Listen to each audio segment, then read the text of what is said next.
Hello, my name is Caitlin Coyle, and I will be going over my level called Mountainscape. The level story is straightforward. You are a mountain climber tasked with laying 5 torches while traversing through a mountain to be led into the cabin at the end. Along the way, you are to be wary of icy floor, which will make your movement more difficult to work through. Mountainscape is a 3D third-person platformer where the main gimmick is the icy floor mechanic as described before. The player starts at the base of the mountain and ends when the player makes it to the mountain cabin. The main objective is to light 5 torches, but there are also 3 side objectives: to collect lost belongings, find and light the secret torch, and collect the mountain's ruby. The 3 paths the player can choose from are the side of the mountain cavern, and the mine shaft. Here's the bubble diagram I used for the flow of my level, where the top is the mountain side that's longer compared to the other paths. The letters represent the introduction, practice, and mastery of the icy floor mechanic. The bubbles without the symbols are the rest areas for the player.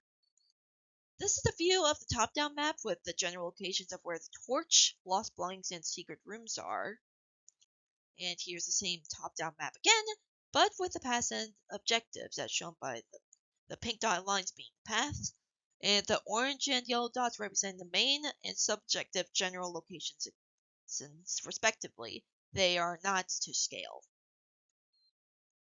Here are the pictures of the block mesh I had taken. This is the entrance, so this is the level start, but also the entrance to the mountain cavern path. This is one of the rest areas of the mountainside path, which showcases the mountain, and then also the campsite, which is the resting area. This is the inside of the mountain cavern, which reveals the secret room shown here. This is the mine shaft, which is very dark as you can see. And lastly, this is the mountain cabin, which is open and signifies that the player has completed the level. From the playtests I've conducted, I've gotten very positive reviews from all of them, but there were still some critiques. The main ones being the mineshaft path and the level ends were too dark. It was hard to tell what was interactable due to the lack of UI being print strings that were hard to see, and a bug where the player can interact with an already lit torch and increase the torch's lit counter, which is not great, but good to know that I'm aware of that now. The graphs here demonstrate how some players went out of their way to light the almost, if not all, of the torches placed in the level by exploring the other paths, and collect many belongings from the path as shown here. However, most players only lit the minimum of 5 torches and collected some or barely collected any lost belongings.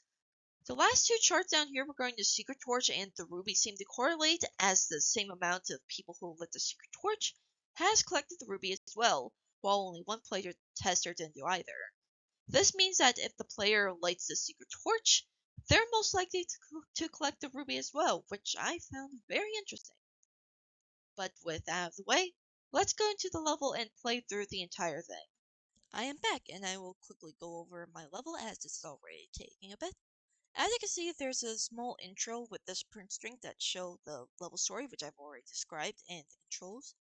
The player is introduced to the icy floor mechanic with the icy patch here. Let's go into the mountain cavern, as that I consider that golden path.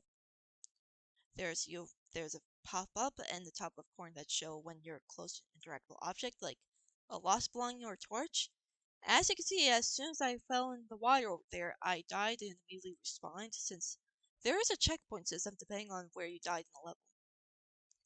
I'll just continue the level as normal.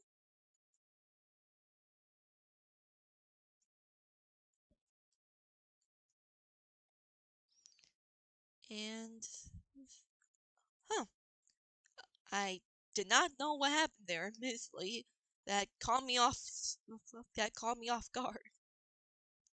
And since we lit all 5 torches, we're able to make it to the cabin.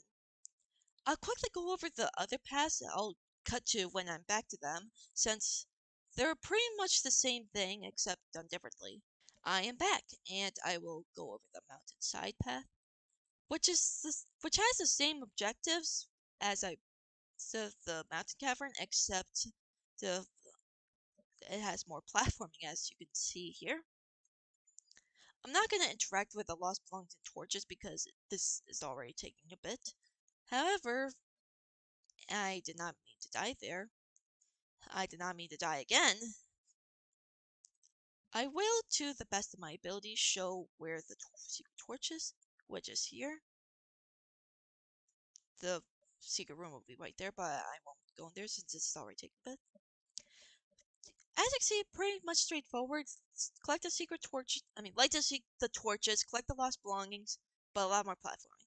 I'll cut to when I make it to the mineshaft path next. I am back, and now to go over the path, which is the mineshaft path, and it's very dark. I might light a few torches, but not many since I need to get this moving. Like, especially in this part in particular, where there are so many icy platforms to make up for it being very small. Yeah, the secret torch will be right here, unlocking that room right there. But either way, we make it to the end of the level regardless of what path we chose, and we've completed the level. I'm sorry for this being very quick and vague. I did not want this video to be very long, but I hope you enjoyed this anyway. Thank you for watching.